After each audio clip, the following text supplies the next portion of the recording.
اعوذ باللہ من الشیطان الرجیم بسم اللہ الرحمن الرحیم الحمد للہ حمدا کثیرا طیبا مبارکا فیہ کما یحب ربنا ویرضا یا رب لک الحمد کما ینبغی لجلال وجہک وعظیم سلطانک اشہد ان لا الہ الا اللہ وحدہ لا شریک لہ الہا واحدا احدا صمدا لم یتخذ صاحبۃ ولا ولدا ولم یکن لہ کفوا احد اللہم صلی علی محمد کلما ذکرہ الذاکرون وصلی علی محمد کلما غفل عن ذکرہ الغافلون رب یسر ولا تعسر وتمم بالخیر رب اشرح لی صدری ویسر لی امری واحلل عقدۃ من لسانی یفقہوا قولی رب زدنی علما کثیرا نافعا حسبنا اللہ ونعم الوکیل نعم المولا ونعم النصیر لا حول ولا قوة الا باللہ العلی العظیم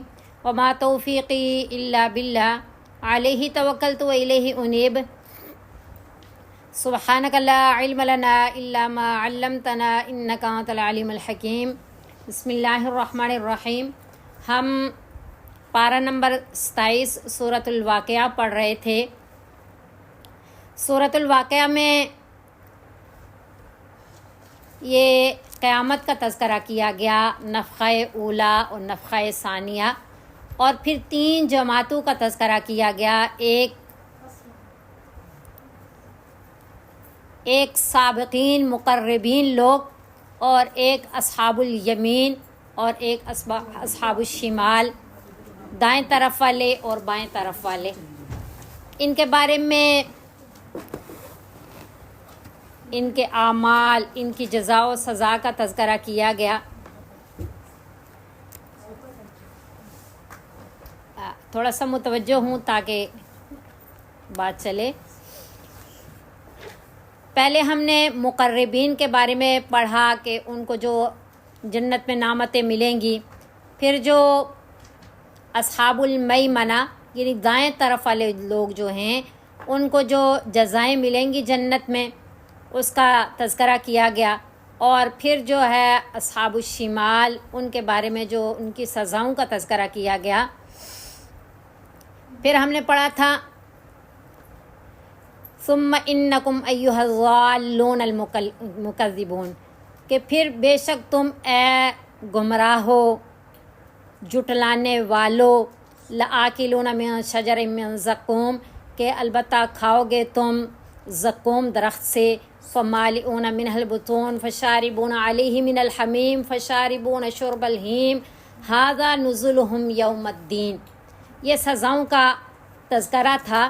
تو آگے اللہ رب العزت وحدہ لا شریک ذات ہیں، اللہ رحیم و کریم ذات ہیں۔ اللہ نے کائنات کی تخلیق کی، جنت اور جہنم بنائی۔ اللہ نہیں چاہتے ما یفعل اللہ بعذابکم ان شکرتم و آمنتم۔ اللہ فرما رہے ہیں کہ اللہ کیا کرے گا تمہیں عذاب دے کر کے اگر تم شکر گزار بن جاؤ، مان لو، ایمان لے آؤ۔ یعنی تو اللہ یہی چاہتے ہیں کہ ہر کوئی ہدایت کے راستے پہ چلے۔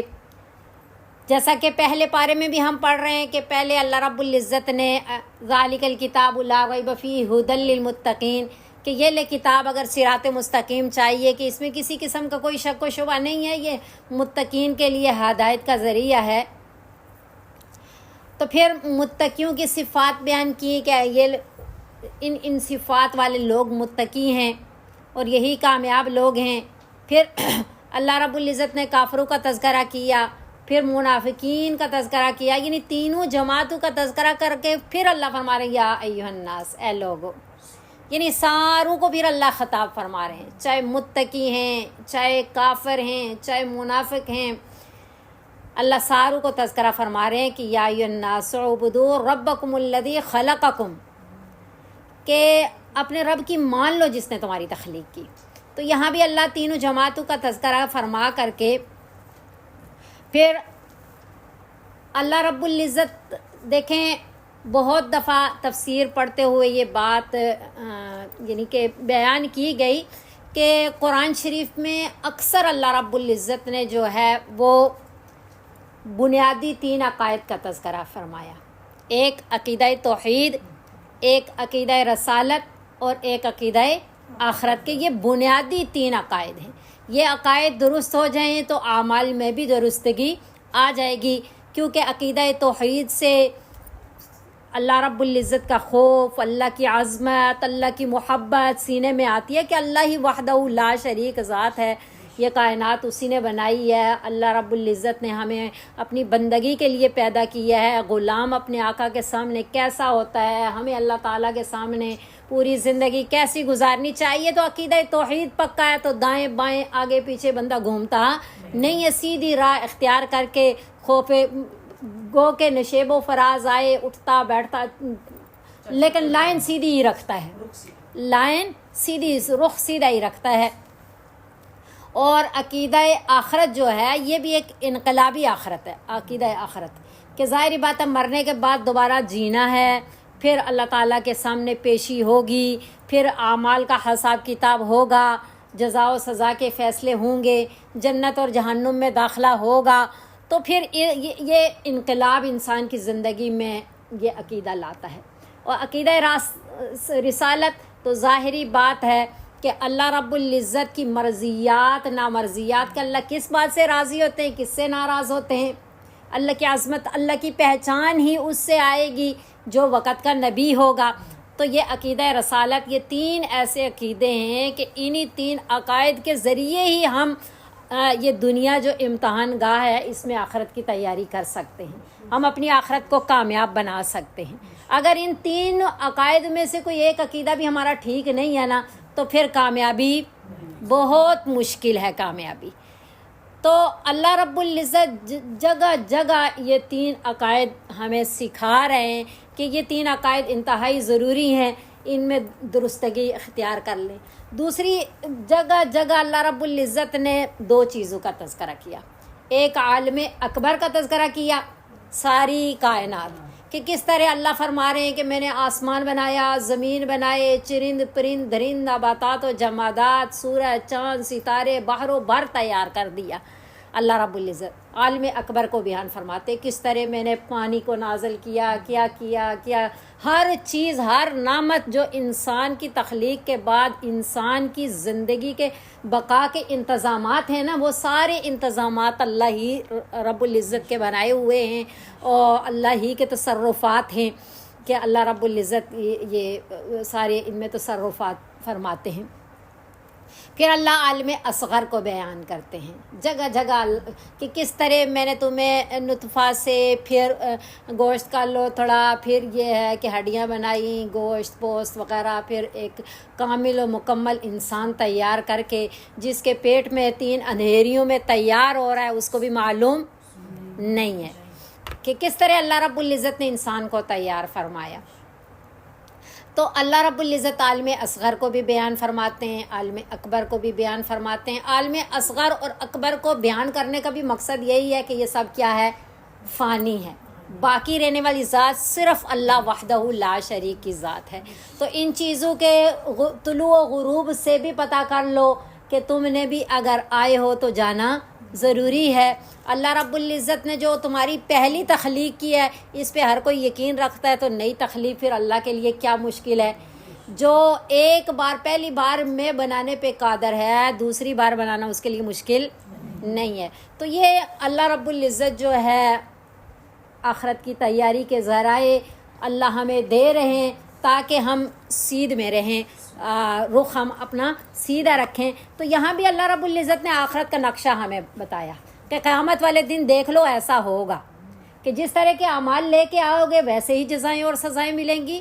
کچھ لوگ بہت ہی اللہ تعالیٰ کے ساتھ کامل تعلق رکھنے والے کہ جو بالکل نہ ظاہری طور پہ دائیں بائیں ہوئے، نہ قلبی اور ذہنی طور پہ آگے پیچھے ہوئے، ہر وقت اپنی تار اللہ تعالیٰ کے ساتھ جوڑے رکھے. وہ کہتے ہیں نا کہ حسنات الابراری سیئات المقربین، جو نیک لوگوں کی نیکیاں ہیں وہ بڑے اونچے لوگ جو ہیں نا وہ اس کو بھی گناہ سمجھا کرتے تھے. جو آج ہم نماز پڑھ کے خوش ہوتے ہیں کہ الحمدللہ نماز پہلا فرض ہے جو ہم نے الحمدللہ پورا کر لیا، اور ہماری نمازوں کو مقربین لوگ دیکھیں تو اس کو کیا گناہ سمجھے. جیسے رابعہ بصریہ کہتی تھی کہ فرماتی تھی کہ ہمارا استغفار بھی ایسا استغفار ہے کہ اس پہ بھی استغفار کرنے کی ضرورت ہے، ایسا لاپرواہی والا استغفار ہے ہمارا. تو اللہ رب العزت نے آخرت کا نقشہ ہمیں دے دیا، اور ہم اس صورت کے آخر میں پڑھیں گے کہ یہ سب کچھ جو ہم نے آپ کو بتایا ہے نا، یہ ہوگا. یہ قصے کہانیاں نہیں ہیں، یہ بالکل یقینی اور سچی حق باتیں ہیں. یہ بالکل ایسا ہی ہوگا. پھر اللہ رب العزت نے ان کے جو جزائیں ہیں مقربین کی وہ بیان فرمائی. پھر اصحاب الیمین کہ جو چاہتے تھے اللہ کو، جن کے عقائد درست تھے، لیکن جو ہے کبھی جڑ جاتے، کبھی ٹوٹ جاتے، کبھی گرتے پڑتے پہنچ ہی آئے، تو وہ اصحاب الیمین ہیں. تو ان کی بھی جزائیں اللہ رب العزت نے تذکرہ کی. جو پہلی بار میں ہی پہنچ جائیں گے، یا کچھ جو ہے اپنے اندر گناہوں کی آلودگی لے کر کے جائیں گے، اور جہنم میں پھر پاک ہو کر کے پھر واپس جو ہے کیا جنت میں آئیں گے. تو یہ اصحاب الیمین ہیں. اچھا، تو پھر اصحاب الشمال، بائیں طرف والے. بائیں طرف والوں کے لیے اللہ رب العزت نے پھر ان کا تذکرہ کیا کہ جو وہی یہ جو 3 بنیادی عقیدے بتائے گئے نا، یہ عقیدے بھی پکے نہیں کر سکے، اور اللہ رب العزت نے ہی تخلیق فرمائی، اور اللہ ہی کے نعوذ باللہ دشمن بن کر کے رہ گئے، اور اللہ والوں کے دشمن بن کر کے رہ گئے، اور بڑا اپنا دنیا کے اندر زور دکھایا کہ من اشد منا قوہ انا ربکم الاعلی، مجھ سے بھی کوئی طاقتور ہے، میں سب سے بڑا رب ہوں. تو اس طرح کے جو ہے وہ نعرے لگائے.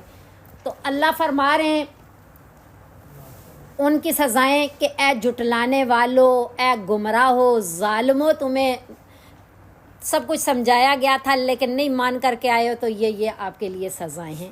پھر آج جو ہم پڑھیں گے اللہ فرما رہے ہیں، پھر اللہ سمجھا رہے ہیں نحن خلقناکم، ہم نے تمہاری تخلیق کی، ہم نے تمہیں پیدا کیا، فلولا تصدقون، تو پھر کیوں تصدیق نہیں کرتے ہو؟ تصدیق کا کیا مطلب ہے؟ پھر اللہ کو وحدہ لا شریک کیوں نہیں مانتے ہو؟ پھر اللہ نے پہلی بار میں تمہاری تخلیق کر دی، اور جو یقین ہے کہ اللہ نے پیدا کیا ہے، تو پھر نئی پیدائش اللہ کیا نہیں کر سکتا، اس کی تصدیق کیوں نہیں کرتے ہو؟ تو یہ تصدیق نہ کرنے سے مفسرین حضرات فرماتے ہیں کہ مراد کیا ہے؟ عقیدہ توحید اور عقیدہ آخرت اچھا نہ ہونا. یعنی اللہ تعالیٰ نے تخلیق فرمائی، تو پھر اللہ کو وحدہ لا شریک کیوں نہیں مان رہے؟ اللہ نے تخلیق فرمائی، تو پھر کیوں یہ کہتے ہو کہ اللہ دوبارہ تخلیق فرما نہیں سکتے؟ نعوذ باللہ. پھر اللہ عالم اصغر کا تذکرہ فرما رہے ہیں کہ افرأیتم ما تمنون. اللہ نے بھی کھول کھول کر کے بیان کیا، اس لیے اسی حساب سے جیسے مفسرین نے تفسیر بیان کی تو وہ بیان کی جا رہی ہے. افرأیتم کا مطلب ہوتا ہے کیا دیکھتے ہو تم، کیا رائے، یعنی کیا کہتے ہو تم اس بارے میں، ذرا آپ بتاؤ تو صحیح. جیسے ساتھ والے کو کہتے ہیں نا، تھوڑا بتاؤ تو صحیح، آپ کا کیا خیال ہے اس بارے میں، کیا خیال ہے تمہارا؟ افرأیتم جیسے ہم اپنے محاورے میں کہتے ہیں کیا خیال ہے تمہارا اس بارے میں، تو افرأیتم کیا پس دیکھتے ہو تم، ذرا بتلاؤ تو صحیح، ما تمنون ان کا مطلب ہے جو ٹپکاتے ہو تم، جو ڈالتے ہو تم، جو پہنچاتے ہو تم.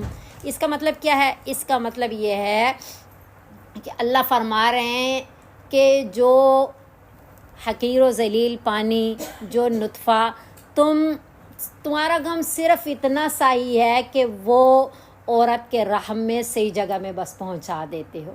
اس کے بعد جو ہے انسان کی تخلیق میں ماں کے پیٹ کے اندر کتنے مراحل ہیں، کیا کیا صورت ہے، اور کس طرح اللہ رب العزت نازک مشینیں تیار کر فرما رہے ہوتے ہیں، خون بنانے والی، غذا لینے والی، اور حیوانی روح پیدا کرنے والی، اور فلاں اور کس طرح ہڈیاں تیار ہو رہی، دل تیار ہو رہا، سوچنے سمجھنے بولنے چلنے پھرنے کے جو اعضاء تیار ہو رہے ہوتے ہیں، وہ سارے کیا نام ہے اندر نصب ہو رہے ہیں، تیار ہو رہے ہیں. اور پھر جو ہے ایک پیٹ کی اندھیری، ایک رحم کی اندھیری، ایک بچے کے باہر جو جلی ہوتی ہے اس کی اندھیری، 3 اندھیریوں کی جتنی باریک چیز ہوتی ہے اتنی لائٹنگ زیادہ ہوتی ہے کہ بھئی باریک چیز تیار ہو رہی ہے، زیادہ روشنی ہونی چاہیے تاکہ اچھی طرح تیار ہو. اور اللہ رب العزت کی ایجادات دیکھیں، مصنوعات دیکھیں کہ اللہ ایک بالکل نازک مشینیں تیار کر رہے ہیں. ہر مشین جو ہے کس طرح ہم پیدا ہوئے تو چل رہے ہیں ہاتھ اور ابھی تک چلے جا رہے ہیں، اور مرتے دم تک کوئی کتنا بوڑھا ہو اسی طرح اعضاء چل رہے ہوتے ہیں، آنکھیں چل رہی ہیں.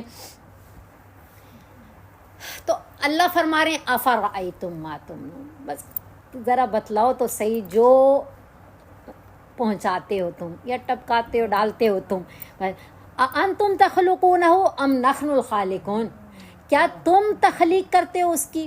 آگے پہنچا کر کے اس کے بعد سارا انتظامات جو اللہ رب العزت کرتے ہیں وہ اللہ سوال کر رہے ہیں کہ آپ مجھے بتاؤ، اگر آپ کو سمجھ نہیں ہے اللہ تعالیٰ کی وحدانیت کی اور دوبارہ زندہ ہونے کے بارے میں آپ سوالات اٹھاتے ہو کہ ہم نہیں کیسے مر جائیں گے، کھپ جائیں گے، ہڈیاں ہو جائیں گے، بوسیدہ ہو جائیں گے تو واپس کیسے اٹھیں گے، ایسے سوالات آپ کے ذہنوں میں پیدا ہوتے ہیں. تو یہ سوال نہیں ذہن میں آتا، آپ جواب دو اس کا کہ انتم تخلقون ہو، کیا تم اس کی تخلیق کر رہے ہو، ام نحن الخالقون، یا ہم اس کی تخلیق کرنے والے ہیں. اللہ فرما رہے ہیں کہ صرف تخلیق نہیں، انسان کی تخلیق کے بعد انسان کی ضروریات زندگی یعنی بقا کے جتنے انتظامات ہیں وہ سارے کے سارے اللہ نے تخلیق فرمائے. صرف تمہاری تخلیق اللہ نے نہیں فرمائی. جو پیدا ہو کر کے پہلے دن ہی ماں کی چھاتیوں سے جو دودھ پیتے ہو وہ کس نے پیدا کیا، اور جو ہنر سکھایا اللہ نے، کس نے آپ کو کان میں بتایا کہ اس طرح پیو، وہ کس نے سکھایا بھی اللہ نے. اور وہ دودھ جاری بھی تمہاری تخلیق سے پہلے تھا کیا، لیکن جو اللہ نے تیری تخلیق کی، تیری بقا کے انتظام بھی اللہ نے پیدا فرما دیے کہ فوراً سے اللہ نے تمہارے لیے دودھ اتار دیا. اور پھر جیسا جیسا اب ہوتا ہے نا کہ بچے جب دوسرا دودھ پیتے ہیں تو اس میں لیکٹوجن 1 2 3، تو یہ سلسلہ ہم اس کے اوپر ڈبے کے اوپر پڑھ رہے ہوتے ہیں نا، یہ ماں کی چھاتیوں میں اللہ اسی حساب سے تیار کر رہے ہوتے ہیں کہ ابھی بچوں کے لیے ایسا چاہیے، پھر اس کے بعد اب اتنے ماہ کا ایسا چاہیے، دن بدن جو ہے اس کا وہ بڑھتا جاتا ہے. تو یہ اللہ رب العزت کی تخلیق، اللہ رب العزت جو بندے کی تخلیق فرماتے ہیں، پھر اس کے جینے کے لیے، زندہ رہنے کے لیے، کھانے پینے پہننے، ہر طرح کے کمائی کے انتظامات یہ اللہ رب العزت کی وحدہ لا شریک ذات کرتی ہے. تو صرف یہی نہیں، اللہ فرما رہے ہیں جس اللہ نے تمہیں پیدا کیا اس نے یوں ہی تمہیں چھوڑ نہیں دیا. اللہ نے تمہیں دنیا میں ایک امتحان کے لیے بھیجا کہ اللہ تعالیٰ کو پہچان جاؤ. تو یہ سمجھ لو کہ اللہ وحدہ لا شریک ہے اور پوری کائنات کی باغ اللہ تعالیٰ کے ہاتھ میں ہے، صرف پیدا کر کے چھوڑ نہیں دیا. نحن قدرنا بینکم الموت، ہم نے مقرر کر دیا تمہارے درمیان موت کو. یہ ایک معین وقت جو ہے یہ مقدر کر دیا ہم نے. وما نحن بمسبوقین، اللہ فرماتے ہیں نہیں ہے ہم عاجز ہو سکنے، کوئی ہمیں عاجز کر سکنے والا نہیں ہے. کوئی بھی ہمارے ارادے پہ سبقت لے جا نہیں سکنا. ہمارا ارادہ یہ ہے تو کوئی دوسرا پیدا ہو سکتا ہے جو ہمارے ارادے پہ سبقت لے جائے کہ ہم نے کہا یوں ہو ابھی مرے، اور دوسرا کہے نہیں 5 منٹ بعد مرے گا. ہمارے ارادے پہ کوئی سبقت، ہماری مشیت پہ کوئی بھی غالب آنے والا نہیں ہے. جو ہوگا ہماری چاہ کے مطابق ہوگا. اور تمہارے دل میں کوئی چاہ بھی پیدا ہوگی نا تو ما تشاءون الا ان یشاء اللہ، کوئی چاہ نہیں پیدا ہو سکتی، صرف وہ چاہ پیدا ہو سکتی ہے جس کے اوپر اللہ کی چاہ ہے. ہاں تم چاہ بھی نہیں سکتے مگر وہ جو اللہ چاہے. وما نحن بمسبوقین، کس بات پہ نہیں ہمیں کوئی عاجز کر سکنے والا نہیں ہے. اللہ اس بات پر ان نبدل امثالکم، کہ تمہیں پیدا کرنے کے بعد یہ کہ بدلے میں لے آئیں تو ہم تمہارے جیسے، تمہیں ختم کر کے، تمہیں فنا کر کے ہم کوئی دوسری مخلوق لے آئیں اور لوگوں کو پیدا کر لیں. اگر تم نہیں مانو تو کیا تم اللہ تعالیٰ کو عاجز کر سکنے والے ہو، یا اللہ تعالیٰ کی ذات میں کوئی کمی پیدا کر سکنے والے ہو، یا تم عبادت کرو گے تو اللہ وحدہ لا شریک کی شان بڑھے گی؟ ایسا نہیں ہے. تم نہیں مانو، اللہ تمہیں ختم کر کے، تمہیں فنا کر کے اللہ تمہارے کے جیسے اور لے آئیں گے. اگر ایسا نہیں کہ چلو اور نہیں لا رہے، وَنُنشِئَكُمْ فِي مَا لَا تَعْلَمُونَ، اور پیدا کر دیں گے تمہیں یعنی کہ دوبارہ سے اللہ پیدا کر دیں گا. کہ کیا مطلب ہے پیدا کر دیں گے اس حالت میں ما لا تعلمون جو تم نہیں جانتے ہو. یعنی یا تو اللہ ایسا کر لیں گے کہ تمہیں فنا کر کے اور لوگوں کو لے آئیں گے، یا تمہیں ہی نئی تخلیق میں کر دیں گے. نئی تخلیق میں کیا؟ جیسے پہلی قوموں میں یہ ہے کہ تھے تو انسان، اللہ نے بندر بنا دیا. تھے تو انسان، اللہ نے خنزیر بنا دیا. تو اللہ ایسا بھی کر سکتے ہیں کہ تمہیں ایسی حالت میں اللہ پہنچا دیں کہ جو تم نہیں جانتے. اس لیے اللہ تعالیٰ سے مقابلے پہ نہ اترو، اپنی عاجزی و انکساری میں رہو. جو اصل جس مقصد کے لیے تمہیں پیدا کیا گیا، مقصد یہی ہے کہ ہم سمجھ دیں کہ اللہ عظمتوں والی ذات ہے اور ہم عاجز ہیں. ہمیں عاجزی و انکساری ہی ججتی سجتی ہے. من تواضع للہ رفعہ اللہ، جو جتنی تواضع اختیار کرے گا اللہ اس کو اتنی ہی بلندیاں عطا فرمائیں گے. یہ راستہ چلنے کا جو طریقہ ہے نا، ہم راستہ ٹھیک نہیں چلتے، میں الٹی گنگا بہہ رہی ہے. کیسے ہے؟ طریقہ کار یہ تھا کہ سب سے پہلے سیکھا جائے علم، کیونکہ حضرت آدم علیہ السلام کی تخلیق ہوئی، جو وہ مسجود الملائکہ بنے کس وجہ سے؟ وعلم آدم الاسماء، علم کی وجہ سے. نبی صلی اللہ علیہ وسلم پہ پہلی وحی آئی اقرأ باسم ربک الخلق، علم. اور جب وراثت تقسیم، انبیاء کی وراثت تقسیم ہونے کی بات آئی تو العلماء ورثۃ الانبیاء، علماء انبیاء کے وارث ہیں. یعنی علم ایسی چیز ہے، علم جب سیکھیں گے تو معرفت آ جائے گی، اللہ تعالیٰ کی پہچان ہوگی. اور جو ہی علم کے بعد معرفت ملے گی، اللہ تعالیٰ کی پہچان ہوگی. جیسے بہت دفعہ ہم مثال میں پڑھتے ہیں کہ جب ماں بچے کو بٹھا کر کے قصے سناتی ہے کہ میں نے بڑی تکلیفیں اٹھائی آپ کے لیے، آپ کو معلوم ہے کہ میں نے کس طرح آپ لوگوں کو پالا، کیا کیا طریقہ میں نے اختیار کیا، کتنی قربانیاں برداشت کی، کیا کیا میری زندگی کے اندر آپ کو پالتے پروان چڑھاتے آزمائشیں آئیں، کس کٹھن راستے سے گزر کر کے میں نے آپ کو یہاں تک پہنچایا. تو جب ایسی باتیں ماں کرتی ہے تو فوراً بچے کے دل میں کیا پیدا ہو جاتا ہے؟ ماں کی عظمت پیدا ہو جاتی ہے، ماں سے محبت پیدا ہو جاتی ہے کہ ماں آپ نے مجھے نہیں چھوڑا، میں نے بھی آپ کو کبھی بھی چھوڑنا نہیں ہے. تو اسی طرح جو ہے علم، جب ماں قصہ سناتی ہے نا، وہ علم دے رہی ہوتی ہے کہ یہ تمہیں معلوم نہیں ہے، تم آج میرے سے سن لو. تو یہ علم، جو ہی علم ملا تو بچے کے دل میں معرفت پیدا ہوئی، اپنی ماں کی پہچان ہوئی کہ نہیں میں نہیں وہ سمجھتا تھا جو آج مجھے پتہ چلا. آج میرے دل میں آپ کی معرفت یعنی آپ کی پہچان آ گئی. تو جو پہچان آئی فوراً سے دل میں محبت پیدا ہو گئی کہ اتنی محبت آپ نے، اتنا جتن کیا آپ نے، اتنی قربانیاں برداشت کی. فوراً سے کیا آتی ہے؟ محبت آتی ہے. محبت کے ساتھ کیا آتی ہے پھر؟ کہ پہلے تو میں آپ کی نافرمانی کر لیتا تھا، اب نہیں ہوگی. کیا آ جاتی ہے؟ اطاعت. کیا آ جاتی ہے؟ اطاعت. پہلے تو میں اپنے آپ کو بہت بڑا سمجھتا تھا، آج مجھے یقین ہو گیا کہ امی آپ بڑی ہیں جنہوں نے مجھے یہاں تک پہنچایا. آپ کی محنت سے میں یہاں تک پہنچا، میں خود تو نہیں پہنچا.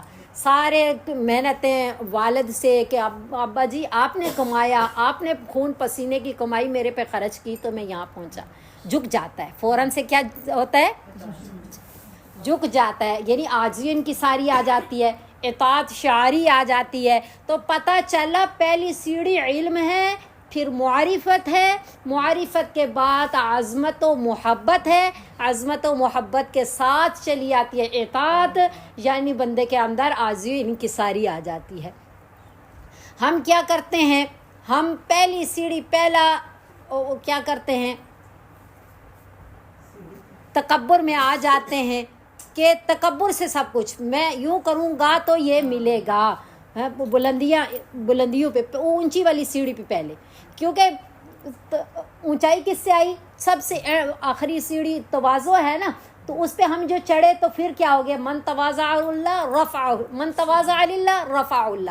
جب اس سیڑھی پہ پہنچے بس بلندیوں پہ ہم چڑھ گئے.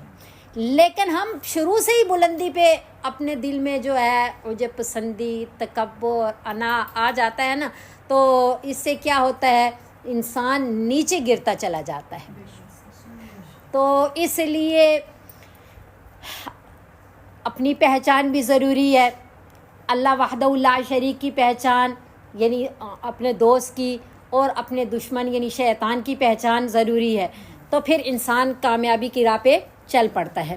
تو بہرحال اللہ فرما رہے ہیں کہ اللہ سے مقابلہ کرنے کی ضرورت نہیں ہے، اللہ سب کر سکتے ہیں، کیونکہ اللہ تعالیٰ امہات الصفات 4 ہیں، 4 چیزیں، 4 اللہ تعالیٰ کی صفات، باقی ساری صفات کی مائیں ہیں۔ وہ 4 کون سی ہیں؟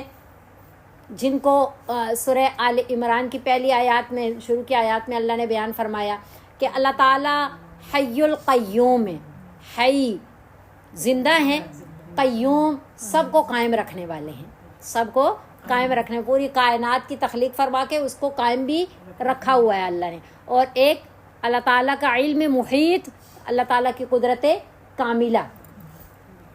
وَلَقَدْ عَلِمْتُمُ النَّشْأَةَ الْأُولَى، البتہ تحقیق علمتم جان لیا تم نے پہلی والی تخلیق کو، پہلی جو تخلیق تمہاری کی کہ تمہیں پیدا کیا میں نے، وہ تو تم نے جان لیا۔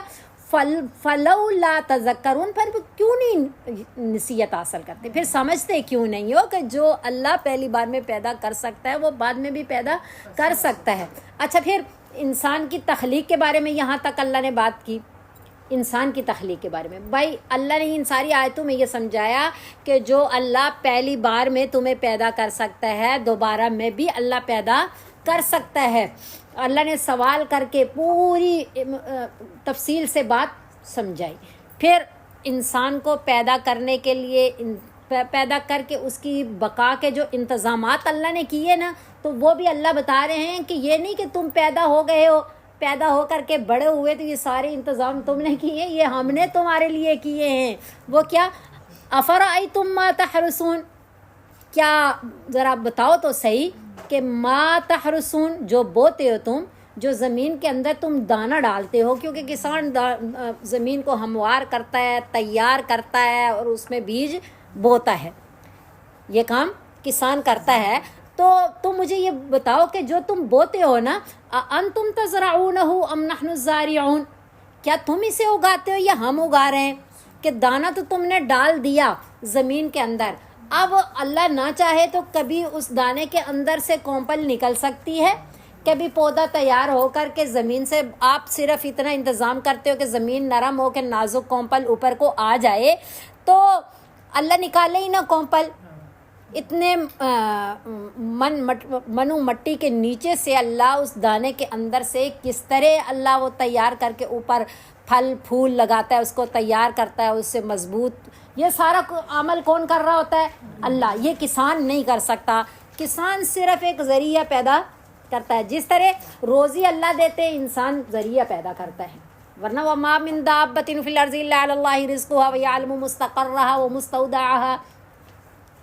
تو اللہ فرما رہے ہیں کیا تم اگاتے ہو اسے یا ہم اگاتے ہیں؟ دوسری تنبیہ، 2 سوال اللہ کے، ایک تخلیق کے بارے میں، ایک بقا کے انتظامات کے بارے میں۔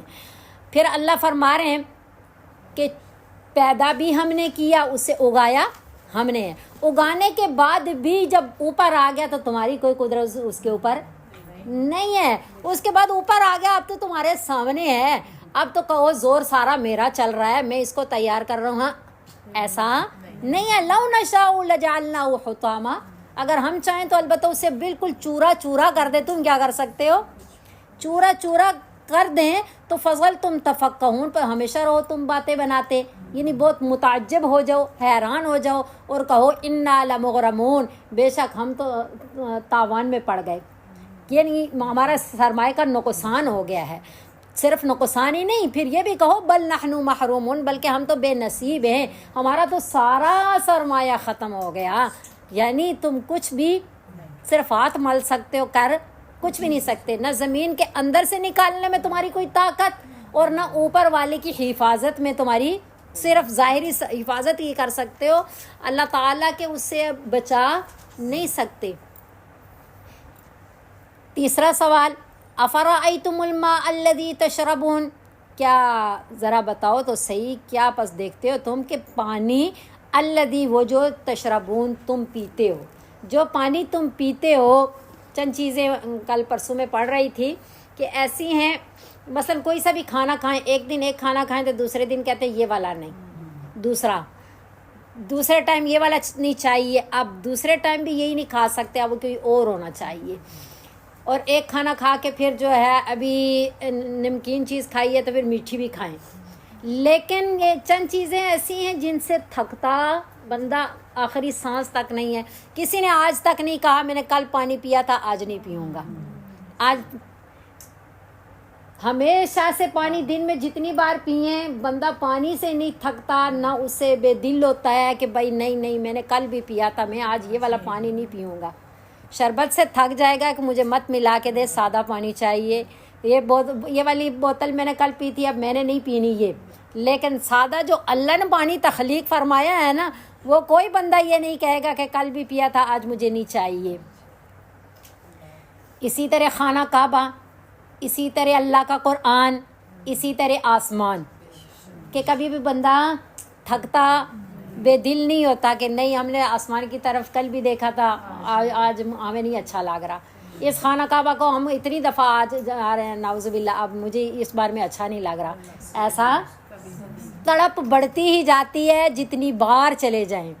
اسی طرح جو ہے اللہ کا قرآن، ڈھیروں کتاب جو بھی کتاب پڑھے بھائی اس کا مطالعہ میں اتنی بار کر چکی ہوں اب ہو گئی ہے نا، لیکن اللہ کے قرآن کے بارے میں کسی نے نہیں کہا کہ یہ تفسیر اتنی بار پڑھ لی، یہ میں اتنی بار اس کے تجوید کے ساتھ میں نے پڑھ لیا، اب مجھ سے نہیں پڑھا جا۔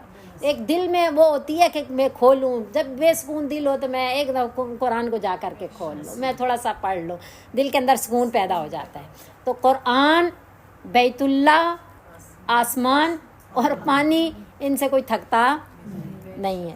تو اللہ فرما رہے ہیں انتم انزلتموہ من المزن، کیا تم نے نازل کیا ہے اس کو بدلیوں سے، ان بدلیوں سے بادلوں سے پانی جو ہے تم نے برسایا ہے، ام نحن المنزلون، یا ہم برسانے والے ہیں، ہم نے برسایا ہے۔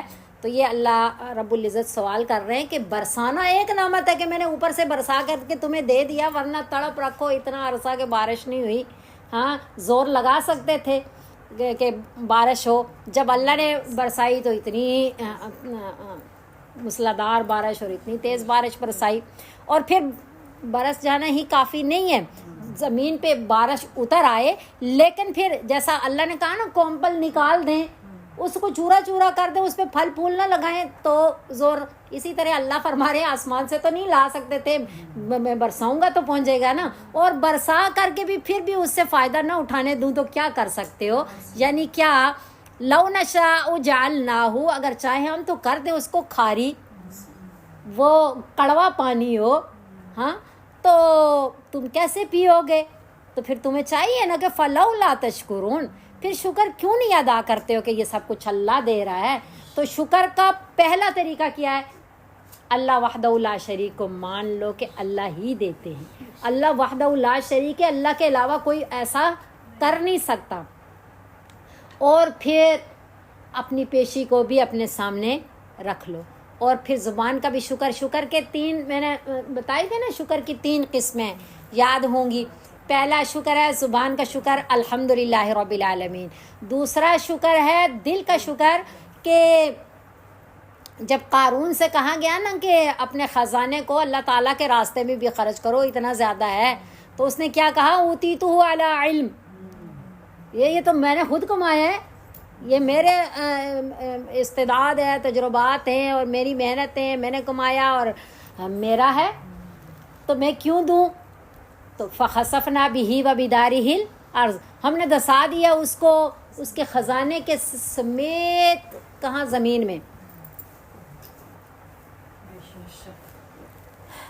تو دوسرا شکر ہے کہ جو نعمت ملے دل میں سب سے پہلا احساس یہ پیدا ہو جائے کہ یہ اللہ نے دی ہے، ہمیں یہاں کلاس میں آنے کی توفیق اللہ نے دی ہے، بولنے کی توفیق اللہ نے دی ہے۔ جس دن اللہ نہیں چاہتے سب کچھ یاد ہو تو بول نہیں سکتا بندہ، اور جس دن کو اللہ چاہے کچھ بھی نہ یاد ہو تو سب کچھ بولتا چلا جاتا ہے بندہ۔ تو یہ سب کچھ اللہ رب العزت کی کرم نوازیاں ہوتی ہیں۔ تو یہ دل کے اندر اس احساس کا ہمیشہ موجود ہونا کہ یہ نعمت مجھے اللہ نے دی ہے۔ یہ ابھی مجھے توفیق اللہ نے دی ہے. اور یقین کریں آج تو میں آ ہی نہیں رہی تھی، اس لیے کہ حیضہ کی وجہ سے جو ہے نا بہت تکلیف میں مبتلا تھی. باجی کا میسج گیا تو میں نے کہا نہیں جانا ہے، تو میں آ گئی. تو گویا کہ کیا اللہ توفیق دیتے تو بندہ اپنا اتنا بے بس ہے، اتنا کہ اس کے اندر کچھ بھی نہیں ہے. جو اندر طاقتیں پیدا ہوتی ہیں اللہ تعالیٰ کی دی ہوئی طاقت ہوتی ہے، ورنہ وہ اپنی ذات میں کچھ بھی نہیں ہے.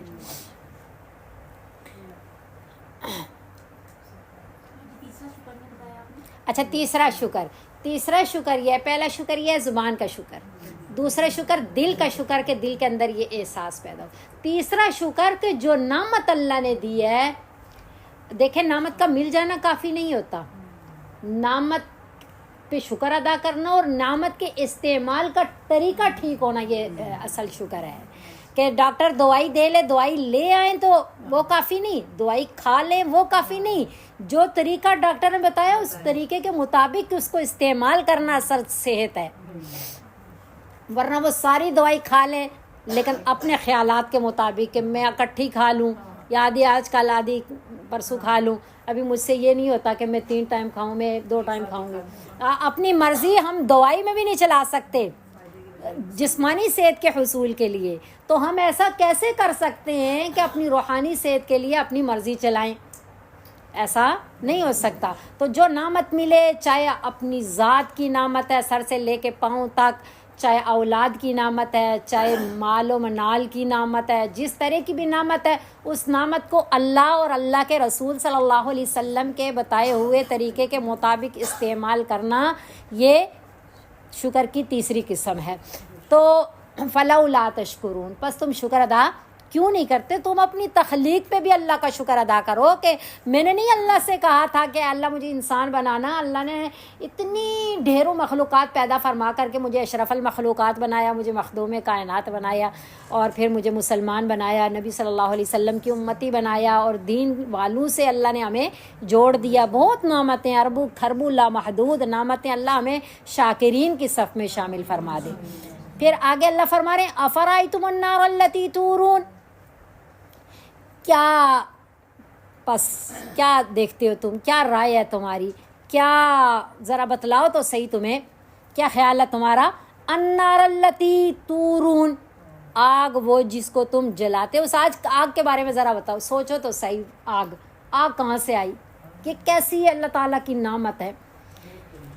انتم انشأتم شجرتہا، کیا تم نے انشأتم پیدا کیے اس کے درخت کو، جس درخت سے یہ آگ جلتی ہے اس درخت کو تم نے پیدا کیا. ام نحن المنشئون، یا ہم اگانے والے، ہم پیدا کرنے والے ہیں.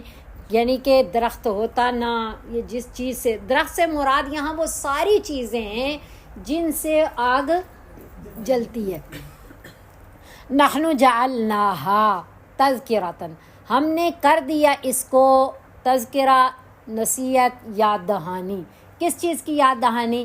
کہ آگ کو دیکھ کے آتش دوزخ کو بھی یاد کرو، کہ ایک نصیحت کے لیے کہ یہ آگ دنیا میں نظر آ رہی ہے نا، بہت بڑی نعمت ہے، لیکن جب پکڑنے کو آ جائے تو صحیح کر کے پکڑتی ہے. تو یہ دنیا کی آگ ہے، دنیا کی آگ سے جہنم کی آگ کیا ہے، 70 گنا زیادہ ہے. اس کے قریب، آگ کے قریب ہم اپنی انگلی کو لے کر کے جائیں تو کس طرح تپش محسوس ہوتی ہے. ذرا سی ایک انگلی جل جائے تو پورا جسم بخار میں مبتلا ہو جاتا ہے. تو وہ آگ جس کا سورہ ہمزہ میں تذکرہ ہے وہ کس طرح کی ہوگی. تو یہ جو ہی آگ کو دیکھیں اللہم اجرنی من النار، جو ہی گرمی کو دیکھیں اللہم اجرنی من النار، اس تپش سے، اس گرمی کی شدت سے، اس آگ سے یہ ہمیں آخرت کی یاد دلاتی ہیں. اللہ فرما رہے ہیں نحن جعلناہا تذکرہ، ہم نے اس کو کیا کر دیا، یاد دہانی، نصیحت کر دیا. ایک یہ بھی نصیحت اور ایک قدرت الہی کی بھی نصیحت، یاد دہانی، کہ جو ہم آگ دیکھیں بلکہ کائنات کی جو چیز دیکھیں اس میں ہمیں اللہ نظر آئے، کہ کس طرح اللہ نے یہ دیکھیں تخلیق فرمائی. یہ چیز کس طرح اللہ نے جتنا بھی اس کو وہ رنگینیوں میں رکھیں، وہ انسان کو اللہ نے ذہن دیا تو اس کو نئے نئے طریقوں سے وہ بنا کے رکھ رہا ہے. اصل صنعت کاری کس کی ہے؟ اللہ تعالیٰ کی ہے. ومتاع للمقوین، اور یہ آگ فائدہ ہے للمقوین کہتے ہیں صحرا کے مسافر کو، مسافروں کے لیے۔ تو گھر میں تو بندہ آگ جلاتا ہے نا، تو باہر کہیں سفر میں ہو وہاں بھی تو دیکھے کس طرح اللہ نے انتظام کر دیا ہوتا ہے کہ باہر بھی آگ جلا کر کے وہ بندہ سارے انتظامات کر سکتا ہے۔ تو یہ نہیں ہے کہ صرف مسافروں کے لیے، سب کے لیے ہیں، لیکن وہ تھوڑا متعجب چیز ہے، اس کو اللہ نے بیان فرمایا۔ تو پھر یہ ساری نعمتیں دیکھ کے فسبح بسم ربک العظیم، بس تسبیح بیان کیجئے اپنے رب کے نام کی جو بہت ہی عظمت والا ہے، کہ اس کی تسبیح بیان کیجئے، اس کو شکر ادا کیجئے۔ فتبارک اللہ احسن الخالقین بولیے، بس اتنا سن کر کے نا بندہ سجدے میں گر جائے کہ یا اللہ الحمدللہ آپ نے یہ نعمتیں ہمیں عطا فرمائی ہیں، اور آج ہم سچے پکا عقیدہ رکھتے ہیں کہ آپ وحدہ لا شریک ہیں۔ اے اللہ ساری نعمتیں آپ ہی کی دی ہوئی ہیں، آپ کے ساتھ کوئی بھی شریک نہیں ہے، سارا آپ ہی کر سکتے ہیں، کوئی بھی نہیں کر سکتا۔ آپ جتنی زندگی لکھ دی ہے، ایک سیکنڈ بھی ہم آگے گزار نہیں سکتے۔ ڈھیروں انتظامات ہو جائیں تو بھی کوئی بچا نہیں سکتا۔ یہ یہاں تک جو ہم نے پکڑا، یہ عقلی دلیل تھی، عقلی دلیل عقیدہ توحید کی، عقیدہ آخرت کی، عقل سے سمجھے کہ یہ دیکھو واقعی اللہ نے بتایا۔ آگے جو ہے نا یہ نقلی دلیل ہے۔ نقلی دلیل کسے کہتے ہیں؟ اللہ تعالیٰ کی توحید کی، عقیدہ آخرت کی نقلی دلیل جو نقل ہوتی چلی آ رہی ہو، یعنی نبی صلی اللہ علیہ وسلم سے پتہ چلے، اللہ کے قرآن سے پتہ چلے، روایات سے پتہ، یہ جو ہے نا قرآن و حدیث کی باتیں جو ہم تک پہنچتی ہیں کہ اللہ نے یہ فرمایا، قرآن نے یہ فرمایا، تو یہ جو چیزیں بتائی ہیں یہ ہمارے سامنے ہیں، ان کو دیکھ کر کے ہم اللہ کی پہچان حاصل کر سکتے ہیں۔ سورج کو، اتنا بڑا سورج اللہ نے بنا دیا، ایک سیکنڈ بھی آگے پیچھے نہیں ہو سکتا، اللہ کتنے بڑے ہوں گے، پھر کس طرح طلوع ہوا، غروب بھی ہو رہا ہے، ہم نے بھی مر جانا ہے۔ تو یہ عقلی دلیلیں ہیں۔ اب نقلی دلیلیں، اللہ فرمانے فلا اقسم بمواقع النجوم، میں قسم کھاتا ہوں، اللہ کہہ رہے ہیں بمواقع النجوم، ستاروں کے غروب ہونے کے وقت یا ستاروں کے غروب ہونے کی جگہ کی قسم کھاتا ہوں۔ اور پھر اللہ قسم کھا کر کے کیا فرما رہے ہیں؟ وَإِنَّهُ لَقَسَمٌ لَوْ تَعْلَمُونَ عَظِيمٌ، بے شک یہ البتہ قسم اگر جان لو تم تو بہت بڑی قسم ہے۔ اللہ نے کوئی قسم کھائی، وہ ایک بزرگ تھے، بہت ہی کوئی مطلب بہت پرانا قصہ پڑا ہوا، اتنا یاد نہیں ہے، کہ جب انہوں نے کوئی آیت سنی جس میں قسم تھی تو وہ کہنے لگے کہ یہ کون ایسا جھٹلانے والا ہے اللہ کو کہ جس کے لیے اللہ کو قسم اٹھانی پڑی، اللہ کو قسم کھانی پڑی، کہ اللہ قسم کھا کر کے ہمیں کوئی بات سمجھا رہے ہیں۔ ایسا بھی دنیا میں کوئی بد نصیب اور ہے جس کی وجہ سے اللہ کو قسم؟ کون ایسا ہے جو اللہ کو نہ مانے، اللہ وحدہ لا شریک کو نہ مانے؟ تو اللہ پھر قسم، ساری قسمیں بہت عظیم ہے جو اللہ نے کھائی ہیں، اللہ کی قسم۔ تو اللہ قسم کھا رہے ہیں، تو پھر اللہ یہ قسم کھا کر کے فرما رہے ہیں کہ اگر تم جان لو نا تو یہ بہت بڑی قسم ہے۔ کیوں بڑی قسم ہے؟ ساری بڑی ہیں، لیکن اس کو بھی اللہ نے بہت بڑی قسم کیوں کھا؟ اس لیے کہ یہ قسم اللہ کس کے لیے کھا رہے ہیں؟ اپنے کلام پاک کے لیے، کہ دیکھو ایک اللہ ہے۔ اب اللہ، اس سے پہلے بھی میں نے آپ کو بتایا کہ بیت اللہ کیوں اتنا افضلیت والا ہے، فضیلت والا ہے، کیوں ہم اس کو دیکھنے کے لیے تڑپتے ہیں؟ اس لیے کہ وہاں اللہ تعالیٰ رہتے نہیں ہیں، اللہ تعالیٰ کی تجلیات کا نزول ہے، اللہ تعالیٰ کی تجلیات کا نزول ہو رہا ہے۔ ایک بندہ اللہ سے محبت کرتا ہے تو کہاں اس سے لپٹے جا کے کہ یا اللہ مجھے آپ سے محبت ہے، میں اپنی محبت کی پیاس جو میری آپ سے محبت ہے میں کہاں بجھاؤں اللہ؟ تو اللہ نے وہ جگہ رکھی ہے کہ اپنی محبت کا اظہار یہاں آ کر کے کر لیں، یہاں میری تجلیات کا نزول ہو رہا ہے۔ اور اس کو جو غلاف ہے، اگر کہیں غلاف کا ٹکڑا ہی ہمیں مل جائے تو ہم کتنی تڑپ رکھتے ہیں کہ میرے پاس غلاف کا ٹکڑا ہے، ہمارے ادھر ان کے پاس غلاف کا ٹکڑا تھا تو ایک دن انہوں نے مقرر کیا تھا، سارے لوگ دیکھنے گئے تھے، کتنی محبت ہے۔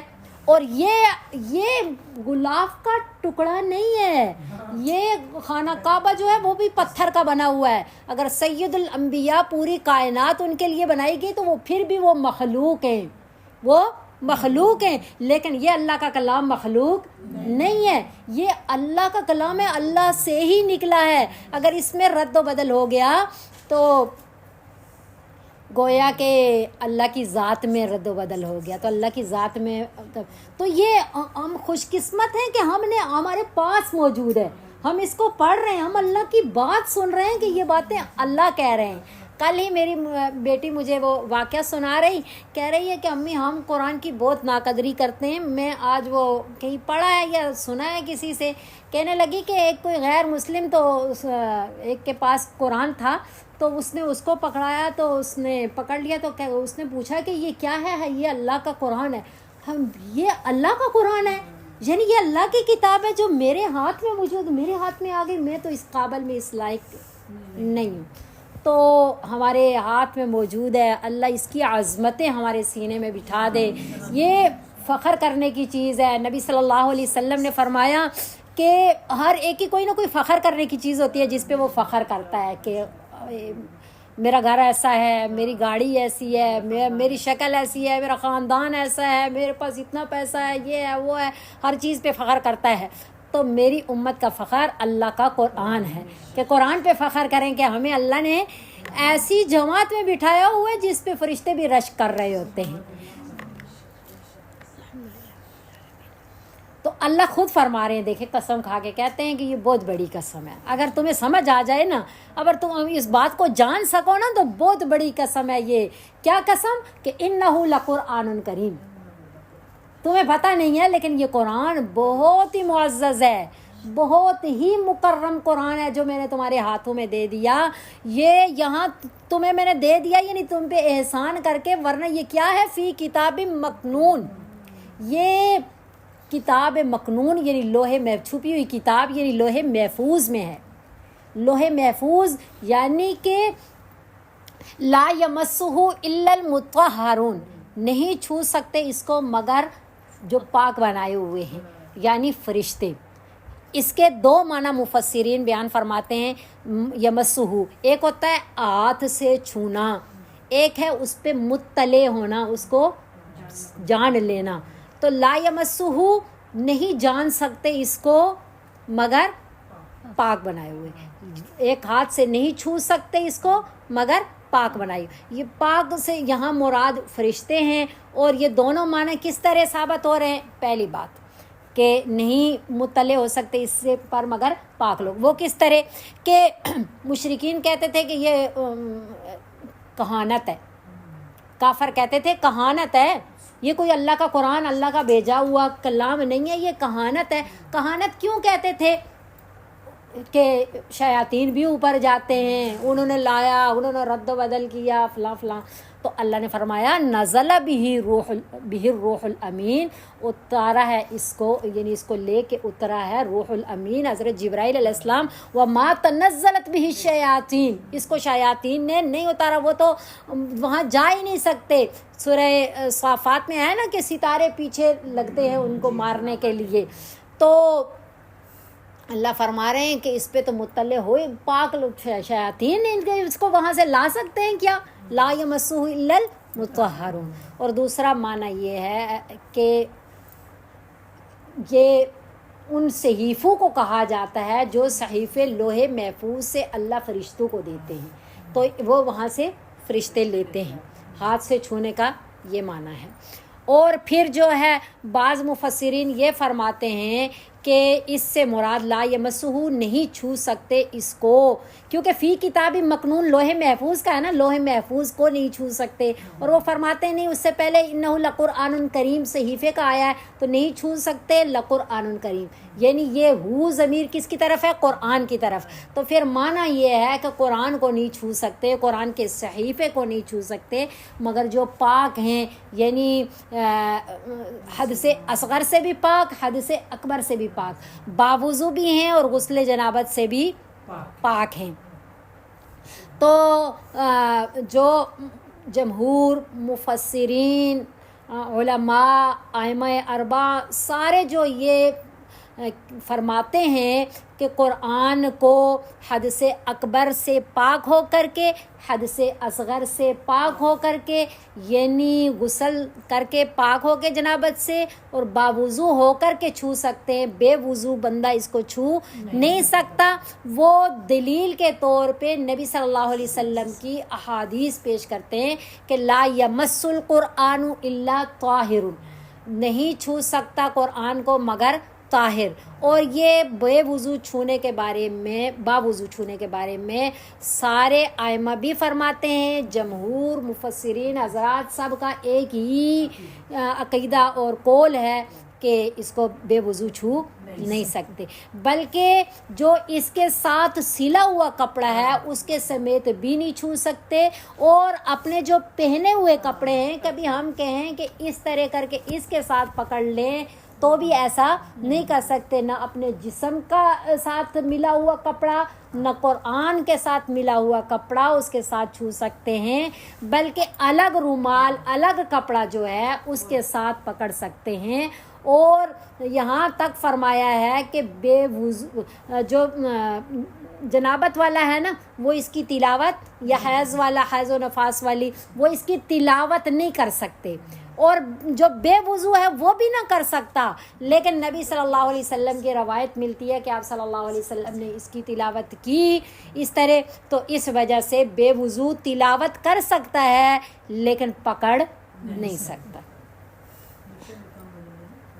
تنزیل من رب العالمین، اتارا ہوا ہے رب العالمین کی طرف سے، یعنی یہ تھوڑا تھوڑا کر کے اتارا گیا ہے جہان کے پروردگار کی طرف سے۔ افبہذا الحدیث انتم مدہنون، کیا پس اس بات کو، اس قرآن کو انتم مدہنون، تم ہلکا لیتے ہو، سرسری سا لیتے ہو، تم اس سے لاپرواہی کرتے ہو، تم اس میں سستی دکھاتے ہو، جو اتنے معزز ہے، جو اتنا مکرم ہے، جس کے لیے اللہ نے قسم کھائی، اور قسم کے لیے بھی کہا کہ بہت بڑی قسم ہے، اور جو لوح محفوظ سے اترا ہے، جو اللہ کا کلام ہے، مخلوق نہیں ہے۔ اور تبرک بالقرآن تبرک بالقرآن فإنہ کلام اللہ وخرج منہ، جتنی برکات حاصل کرنی ہے وہ اللہ تعالیٰ کے کلام پاک سے کرے، کیونکہ یہ اللہ کا کلام ہے اور اللہ ہی سے نکلا ہے۔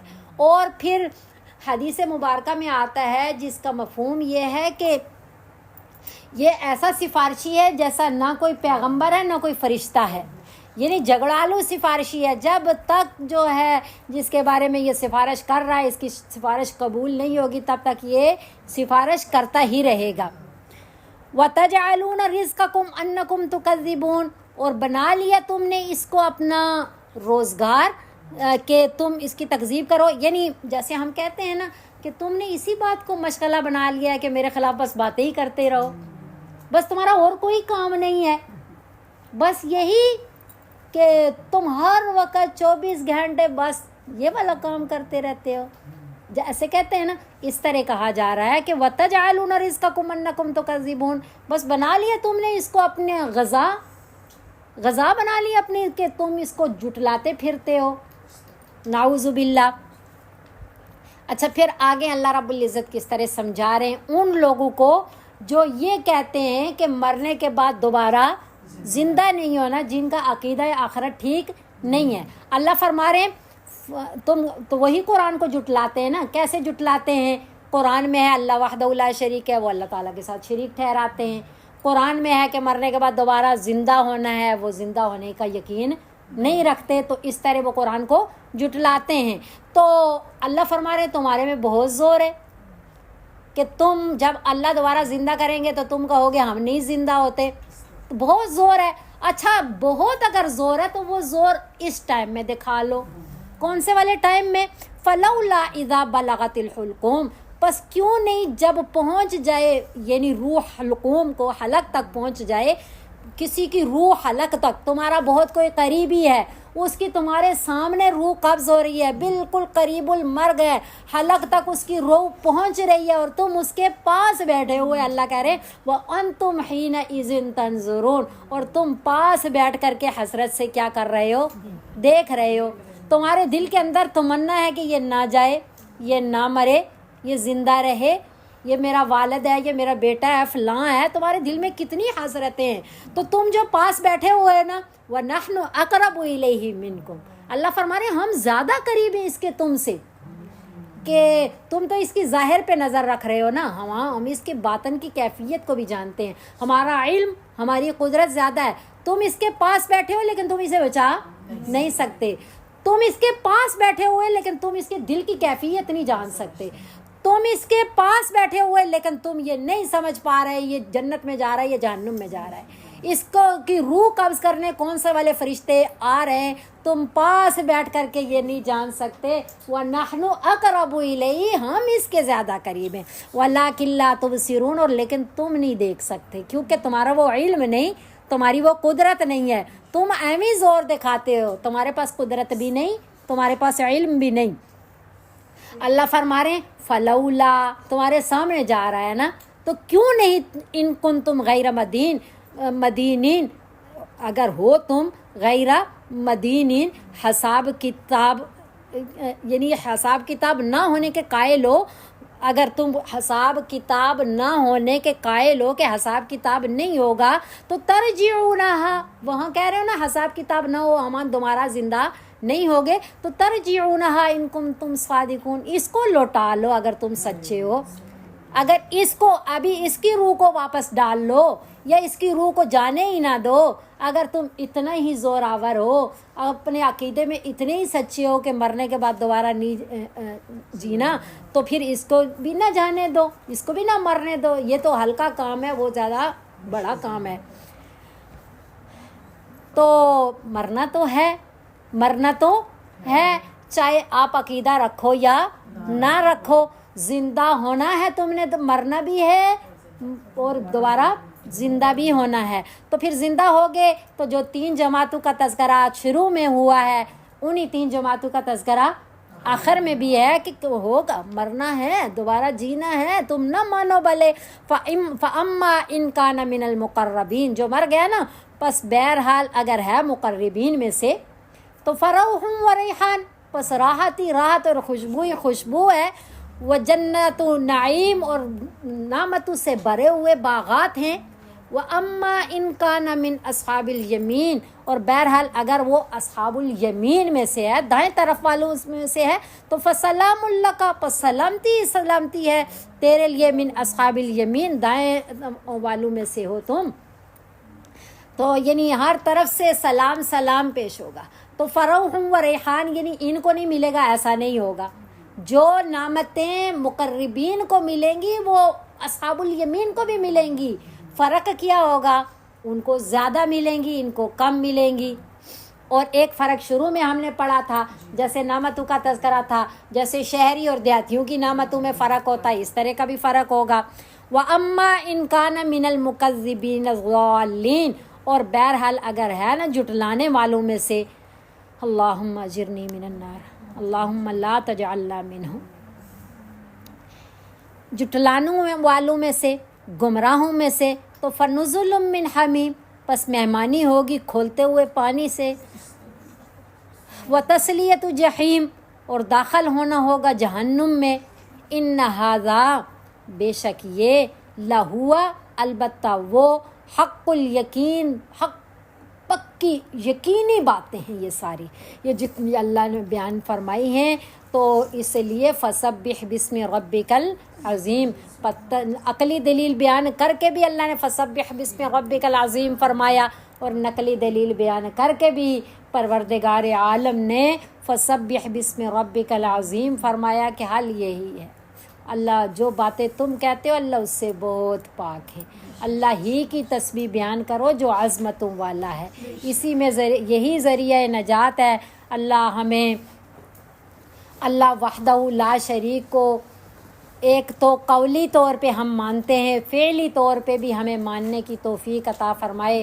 اللہ ہمیں شرک اکبر سے بھی محفوظ رکھے، شرک اصغر سے بھی محفوظ رکھے، شگون سے بھی محفوظ رکھے، بدعات سے بھی محفوظ رکھے. سچا راستہ اللہ ہمیں نصیب فرمائے، جس راستے پہ نبی صلی اللہ علیہ وسلم، صحابہ کرام رضوان اللہ علیہم اجمعین تھے، ما انا علیہ و اصحابی، جس راستے پہ میں ہوں اور میرے صحابہ کرام رضوان اللہ علیہم اجمعین ہیں، وہی سچا سچا راستہ ہے۔ اللہ ہمیں اسی پہ آخری دم تک، آخری سانس تک چلنے کی توفیق عطا فرما دیں۔ اللہ ہمارے حامی و ناصر ہوں، اللہ ہمارے پہ اپنا خصوصی فضل فرما دیں۔ آخر دعوانا ان الحمد للہ رب العالمین۔